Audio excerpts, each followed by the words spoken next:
Patricia. Merci. Bonjour Fidèle. Bonjour. Bonjour à tous et à toutes à la maison. Alors, par quoi commence-t-on ce matin?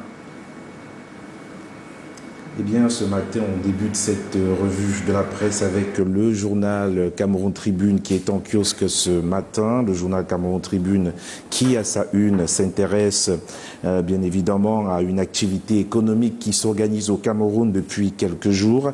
On parle justement de Promote 2024 à quelques heures de l'ouverture du plus grand festival, du moins du plus grand rassemblement économique de la sous-région Afrique centrale. On va rappeler que les quotidiens comme Cameroun Tribune, par exemple, consacrent à sa première une ou à sa une le 91e anniversaire justement de son Excellence Paul Biya, président de la République, qui a donc eu un an de plus le 13 février dernier. Et puis le quotidien au Émergent, je pense, c'est un quotidien, voilà, qui fait une sorte de bilan. On aura recensé en tout et pour tout 25 attaques recensées dans les parties nord-ouest et sud-ouest pour ce qui est de l'année 2023. Voilà, donc là le journal est donc affiché à l'écran et on va donc relancer très rapidement en s'intéressant, comme je le disais tantôt, au journal Cameroun Tribune. Vous voyez déjà à l'écran, on parle justement de Promo 2024. Eh bien, à quelques heures de l'ouverture du plus grand rassemblement économique de la sous-région Afrique centrale, on s'active pour les derniers aménagements sur le site du Palais des Congrès de Yaoundé. Plus de 1000 exposants ont déjà confirmé leur présence. Le journal nous offre faire un focus sur Promote 2024, ce qui fait d'ailleurs la une du journal en kiosque de ce jour. Et dans la suite de cette revue de presse, toujours dans le journal Cameroun Tribune, on s'intéresse au professeur Joseph Oona, dernière révérence au grand maître. C'est en colonne de une du journal. La levée de corps du membre du Conseil constitutionnel et ancien ministre a eu lieu hier à l'hôpital général de Yaoundé en présence du représentant personnel du chef de l'État, le ministre d'État, ministre de l'Enseignement supérieur Jacques Famen Dongo, en attendant l'inhumation demain à Kombikwe dans le cadre des obsèques officielles décidées par le président de la République. Le défunt a eu droit à l'hommage du Conseil constitutionnel et des universités. Les précisions sont à lire en page 2 du journal en kiosque ce jour. Et juste au bas de une du journal Cameroun Tribune, l'on parle du climat. La chaleur fait rage. Les températures atteignent des pics en cette période de l'année, causant des désagréments aux populations. Selon le dernier bulletin de l'Observatoire national sur les changements climatiques, 8 régions sont touchées par ces hausses de température dépassant régulièrement les 30 degrés. D'autres précisions sont à lire à la page 16 du journal. Quittons le journal Cameroun Tribune pour s'intéresser à notre journal qui est également au rendez-vous ce matin, le journal Matila, qui s'intéresse à la culture au Cameroun. On parle du concept de récompense des hommes des médias et hommes de culture, Best Talent Cameroun, qui bien sûr est donc lancé pour récompenser les hommes et femmes de médias et bien sûr les hommes et femmes de la culture camerounaise. Eh bien, le journal s'intéresse à la une. Et ce matin, le même journal, juste au sommet de sa une, nous parle de la fête de la jeunesse, du discours du président Paul Biya. Eh bien, le journal nous fait savoir que le préfet Nouyou Bello a donc sensibilisé la jeunesse de l'océan sur, n'est-ce pas, à s'imprégner, les invitant tout simplement à s'imprégner du discours du chef de l'État. Quittons donc le journal Matila qui est en kiosque ce matin pour s'intéresser à un autre journal qui est au rendez-vous ce vendredi. Il s'agit de la Nouvelle Expression qui est en kiosque ce vendredi. Eh bien, la Nouvelle Expression, en colonne de une, s'intéresse tout d'abord à la crise de l'enseignement, comprendre le déclin de l'éducation grâce à sa grammaire tout à fait sobre et surtout sa plume engagée. Eh bien, l'ex-ouvrier des plantations nous plonge dans cet univers cathartique parfois réservé aux érudits, mais qui vise à réveiller les profanes et autres naïfs de ce microcosme quant aux enjeux de de l'éducation qui perd malheureusement sa consistance au fil du temps au Cameroun. Les précisions sont à lire à la page 2 de ce journal. Et puis, eh bien, la Nouvelle Expression s'intéresse également ensuite à la violence violences sexuelles, comment briser le silence, est en colonne de une du journal. La semaine de la jeunesse s'est déroulée au Cameroun dans un contexte marqué par la dépravation des mœurs en milieu scolaire. Des caravanes ont été organisées à cette occasion pour sensibiliser les jeunes sur les causes et les conséquences de ces déviances, mais la peur domine encore les victimes. Et enfin, on va parler de fiscalité, inflation et électricité au Cameroun, le calvaire des PME camerounaises. Dans son discours à la jeunesse le 10 février 2024, le président de la République, Paul Biya, a invité les jeunes à produire des biens et services pour limiter les importations qui n'est-ce pas, obéissent, qui secouent la balance commerciale du Cameroun. Seulement, de jeunes promoteurs de PME éprouvent de sérieuses difficultés dans la transformation de la matière première locale. D'autres détails sont à lire à la page 5 du journal La Nouvelle Expression de ce matin. Et avec le Témoin qui est également en kiosque ce vendredi matin, le journal Le Témoin s'intéresse juste au bas de sa une aux entreprises de transport. On parle de ce mot d'ordre de grève levé. L'accord a été obtenu par le ministre du Commerce, Lumagba Barga-Tangana, lors d'une séance de travail tenue avec des professionnels de ce secteur. La réunion a eu lieu le 14 février dernier au siège de la CHPH à Yaoundé. Et avec le quotidien, le journal Le Quotidien, qui est également au rendez-vous ce jour, l'on parle de ce prolongement des mesures d'accompagnement décidées par le chef de l'État en faveur du secteur routier suite au réajustement des prix du carburant à la pompe. Eh bien, le journal nous fait savoir que le gouvernement et les partenaires sociaux du secteur des transports sont en phase. C'est à lire dans le journal Le Quotidien qui est en kiosque ce matin. Et avec le journal L'Économie quotidien de ce vendredi, l'on s'intéresse à la une, à l'import-substitution. Le secteur privé peine à jouer véritablement son rôle. C'est ce que nous dit le journal ce vendredi. De nombreuses entreprises peinent tout simplement à transformer les matières premières du fait des difficultés qu'elles rencontrent. Les précisions sont à retrouver à la page 3 du journal en kiosque de ce jour. Et puis, le secteur minier est également au bas de une de ce journal, enjeu de la 4e édition de la Convention internationale des mines et expositions du Cameroun. Eh bien, les contours de l'événement qui aura lieu à Yaoundé du 22 au 24 mai 2024 ont été présentés hier par Fu Galitus Gentry, ministre des Mines, de l'Industrie et du Développement technologique par intérim. Autres précisions sont à retrouver dans le journal en page 3. Et dans la suite de cette revue de presse, le journal La Voix du consommateur est également au rendez-vous. Et ce journal, ce vendredi, à sa une, s'intéresse à l'éclairage public au Cameroun. À quand la vulgarisation du solaire? C'est une interrogation qui occupe la une principale de ce journal La Voix du consommateur. L'éclairage public solaire est une alternative, selon le journal, alternative économique et durable à la solution d'éclairage public conventionnel, indépendant du réseau électrique. Le lampadaire autonome avec panneaux photovoltaïques fonctionne uniquement grâce à l'énergie du soleil qui est stockée dans une batterie intelligente. L'absence d'éclairage public plonge nos villes et villages dans l'obscurité et crée un climat d'insécurité. Les pouvoirs publics doivent agir. C'est le journal qui en parle donc ce matin avec ample information qui sont à retrouver à la page 3 de ce journal. Et puis juste au bas de une du journal, on parle de la grève des transporteurs. Les leaders syndicaux lèvent le mot d'ordre de grève. C'était au thème d'une consultation avec les membres du gouvernement le 14 février dernier. Et nous poursuivons également avec cette information autour de la pénétrante est de Douala, exécution lente des travaux sur le site.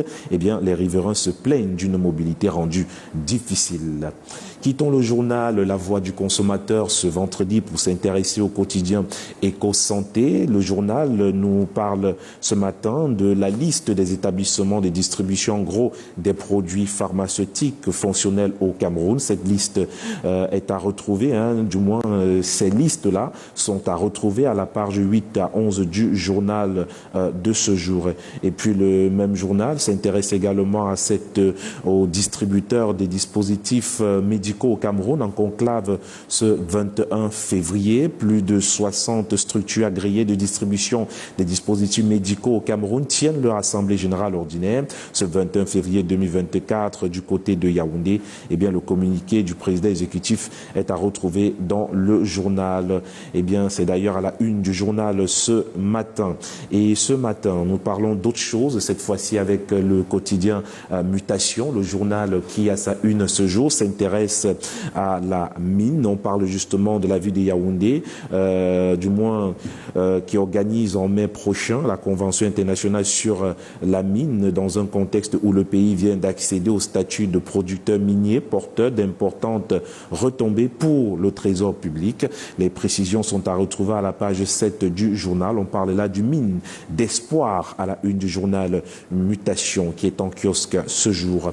Quittons le journal Mutation, cette fois-ci avec Info Matin. L'on va s'intéresser au transport routier au Cameroun et bien sûr à la une du journal Info Matin, on parle du syndicat, le syndicat, du moins les syndicats qui lèvent leur mot d'ordre de grève. C'est à la une du journal Info Matin de ce jour, convoqué par le ministre du Commerce Luma Globaga Tangana, qui accompagnait ses collègues du ministère du Travail, de la Sécurité sociale Grégoire Owona, du ministère du Transport Jean-Ernest Massenangale Libéré, du ministère de l'eau et de l'énergie Gaston Lundu Essomba, ainsi que du directeur général de la CSPH Okie Johnson Do, des représentants du DGSN Martin Barga-Guélé et du CED Galas Yves Landry et Toga. Une concertation avec les organisations socio-professionnelles du secteur a eu lieu le 14 février dernier du côté de Yaoundé. Objectif, trouver des solutions structurelles aux problèmes posés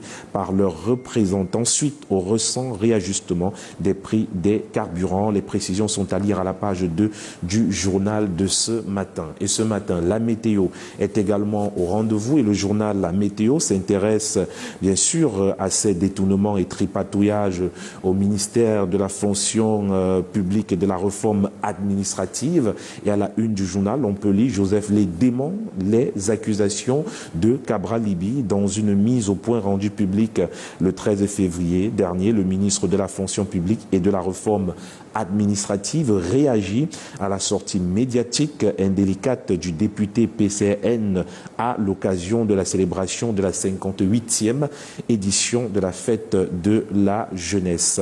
Et dans la suite de cette revue de presse, la voix des entreprises est également au rendez-vous. Ce journal, juste en colonne de une, au bas de une, s'intéresse bien évidemment au commerce. On parle de plus de 3000 tonnes de bananes exportées en janvier 2024. Les détails sont à retrouver dans le journal en kiosque de ce jour. Et puis, le journal nous rappelle, bien sûr, de cette mise en garde, du moins de l'entreprise en charge de l'énergie électrique, de la distribution de l'énergie électrique au Cameroun, qui a donc reçu une mise en garde en cas de troubles sociaux au Cameroun. Eh bien, le journal traite donc de ce sujet ce vendredi matin. Quittons donc le journal La Voix des entreprises pour s'intéresser à un autre journal, la Riposte Info, qui est également au rendez-vous ce vendredi matin. Ce journal s'intéresse bien sûr au Cameroun. On parle de l'excitation à l'anarchie, non à l'insurrection, non au terrorisme et à l'instrumentalisation de la jeunesse. C'est bien sûr le journal qui s'en occupe donc ce matin et qui, à sa une, nous apprend que l'émergence des médias sociaux et autres plateformes numériques est victime de récupération est victime autant pour moi de récupération par des insurgés tapis dans l'ombre qui n'ont que pour seule ambition de formater la mémoire collective d'une jeunesse dévouée aux idéaux de paix et du vivre ensemble. En tout cas, on parle là de l'émergence des médias sociaux et autres plateformes numériques qui sont donc victimes de récupération, on va le dire ainsi pour être plus exact, avec le journal La Riposte Info Bi-Hebdo qui est au rendez-vous ce matin. Le journal s'intéresse donc à ce sujet et bien sûr le journal nous parle également de ce changement climatique que l'on observe au Cameroun depuis un certain temps. Urgence signalée au bas de une du journal La Riposte Info qui est en kiosque ce jour. Et ce jour justement, le journal Le Jour est également au rendez-vous et le journal Le Jour s'intéresse au massacre de Garbour. 4 ans après, les familles familles des victimes attendent justice. La procédure judiciaire piétine et plusieurs promesses n'ont pas été concrétisées selon le journal. Le jour qui est au rendez-vous ce jour. Eh bien, le même journal s'intéresse au football. On parle cette fois-ci de ce classement FIFA. Le Cameroun dégringole de 5 places. Le pays des Lions indomptables est passé de la 46e position à la 51e sur le ranking mondial du mois de février publié hier. Eh bien, le journal en page 9 revient sur ce classement. Et nous terminons cette revue de la presse avec le journal Le Drapeau qui est également au rendez-vous. Le journal Le Drapeau s'intéresse à la lutte contre la corruption. Le Cameroun affiche des progrès en 2023. Selon le journal, le Cameroun a amélioré sa position dans le dernier indice de perception de la corruption. On en parle ce matin avec le journal Le Drapeau qui est au rendez-vous ce jour. Eh bien, le journal nous fait savoir tout simplement que le Cameroun a donc amélioré sa position dans le dernier indice de perception de la corruption de Transparency International avec une note de 27 sur 100. Le pays se classe 34e en Afrique et 140e dans le monde parmi les pays perçus comme les moins corrompus sur 180 États classés par rapport à 2022. Eh bien, le Cameroun a gagné 1 point et 2 places dans le classement mondial. Il maintient sa 2e place des pays les moins corrompus dans la zone CEMAC, dévançant la Centrafrique, le Congo, le Tchad et la Guinée équatoriale. Les précisions sont contenues en page 6 du journal Le Drapeau qui est en kiosque ce vendredi matin.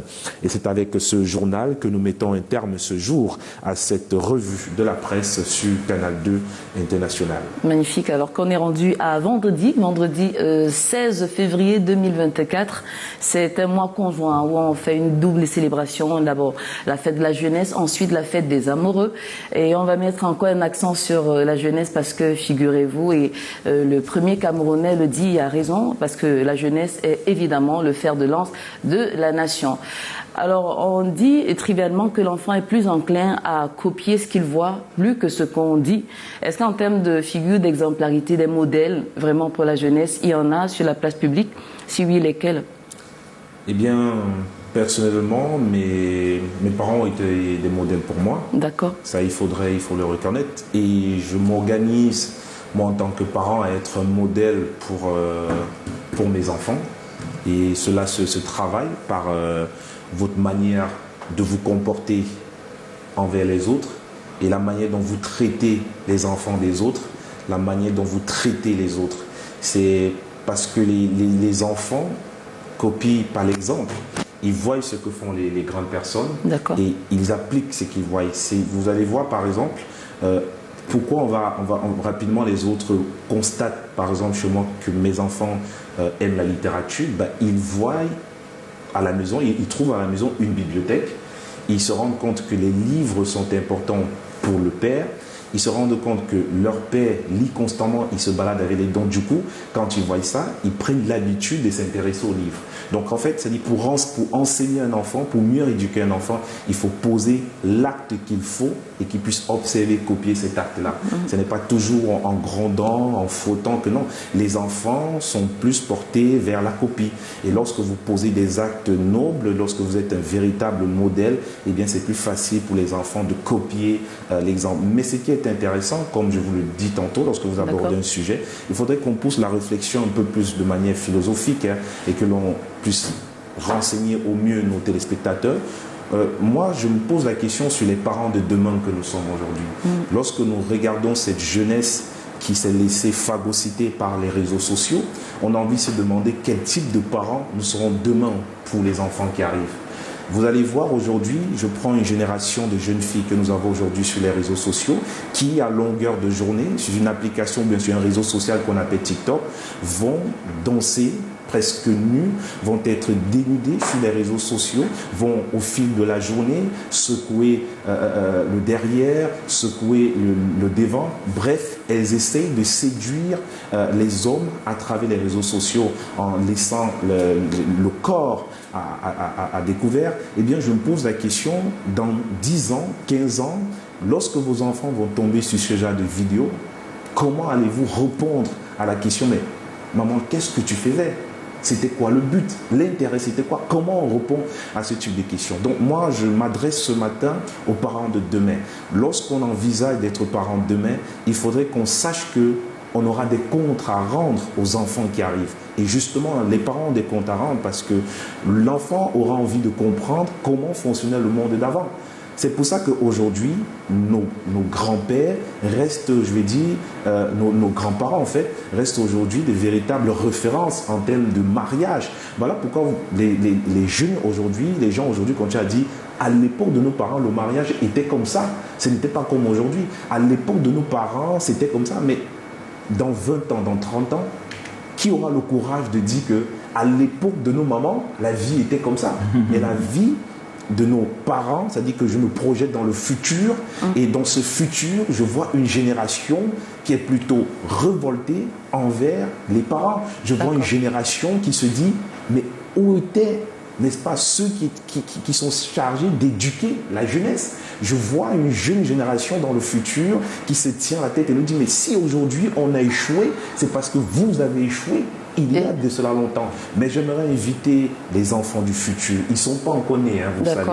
Mais j'invite quand même les enfants du futur qui auront la chance de regarder ces vidéos, qu'ils comprennent que ça n'a jamais été la faute de quelqu'un, ça a été la faute à vos parents qui n'ont pas compris que les réseaux sociaux pouvaient être utilisés d'une autre façon. Par exemple, vous aurez l'occasion, enfants du futur, de regarder les vidéos qui ont été réalisées pendant des années par Patricia, ici présente. Vous verrez qu'il y a eu d'un côté des parents qui ont su apporter une pierre constructive pour améliorer notre condition de vie. Il y a également eu vos parents ou bien ses parents qui ont passé leur vie à s'exhiber, tout comme garçons et filles qu'on retrouve aujourd'hui, qui pensent que ce n'est qu'en dansant sur TikTok, en montrant des corps, des tablettes ou bien des scènes un peu plus arrondies, que l'on puisse trouver son véritable chemin sur Internet. Cela est faux. Il faut suivre une autre voie. Et Canada International est là pour vous donner pas mal d'opportunités à saisir. Il va sans dire, Junior, il va sans dire. On dit généralement que l'enseignant est le relais des parents, ou dans une certaine mesure, ça peut être l'inverse. Mais étant donné que vous ne pouvez pas avoir le regard sur les enfants tout au long de la journée, par exemple, pendant qu'ils sont à l'école, vous ne savez pas ce qu'ils font. Donc, il est question, en fait, de revoir un tout petit peu ce qu'on a toujours présenté comme des modèles de réussite sociale. Par exemple, on pense que quelqu'un a réussi parce qu'il a construit une maison. On pense que quelqu'un a réussi parce qu'il s'est acheté une voiture. Est-ce que vous pensez que là, c'est vraiment un modèle de réussite qu'on peut brandir? Parce que les gens sont prêts à tout, en fait, pour cette finalité-là, juste pour qu'on dise qu'ils ont réussi. Je pense qu'il faut déconstruire ça, à mon sens. Mais oui, il faut déconstruire. Là, vous évoquez un sujet sur le concept du matériel. Ouais. Et c'est bien parce que Ebenezer Djomwale le rappelait dans son livre intitulé « De la médiocrité à l'excellence ». C'est-à-dire que...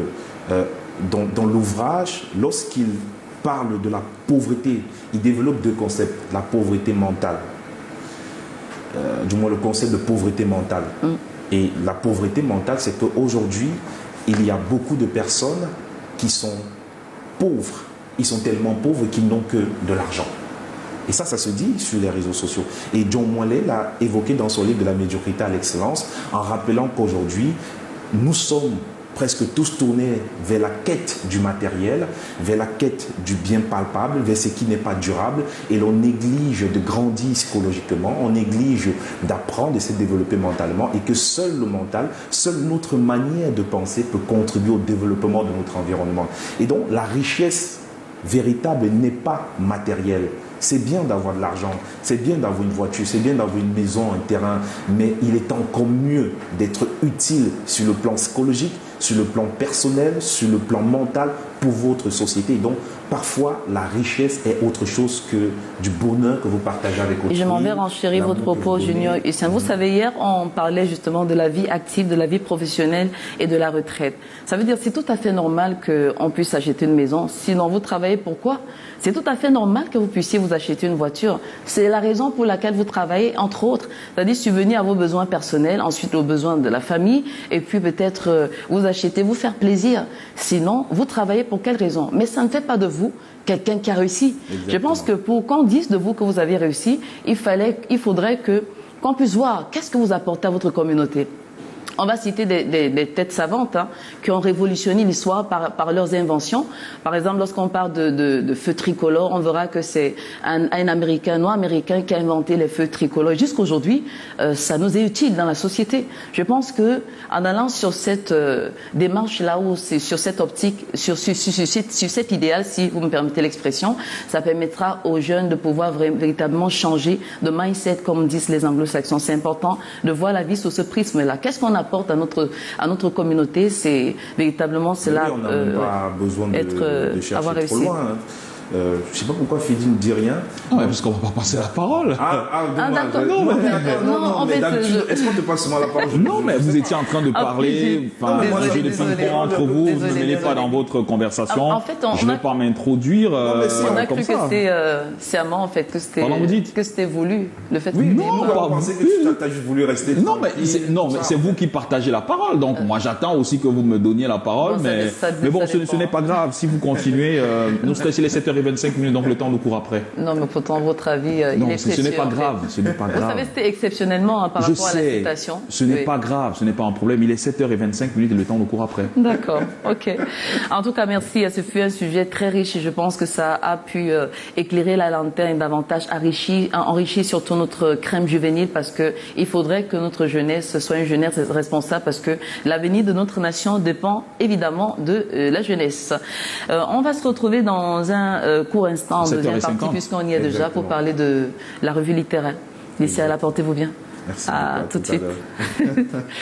À suivre donc dans ce programme, mesdames et messieurs, après cette revue de presse, eh bien, on parlera de cette revue. L'information sera toujours en continu, mais cette fois-là hors de nos frontières, à travers Escale Monde de Lille Pidjou et Calvin Tekam. Puis nous reviendrons sur ce plateau pour parler de méthode M. Ensuite, nous partagerons des dates historiques avec vous, étant donné que nous sommes le 16 février 2024. Mais avant, un clin d'œil à nos différents partenaires.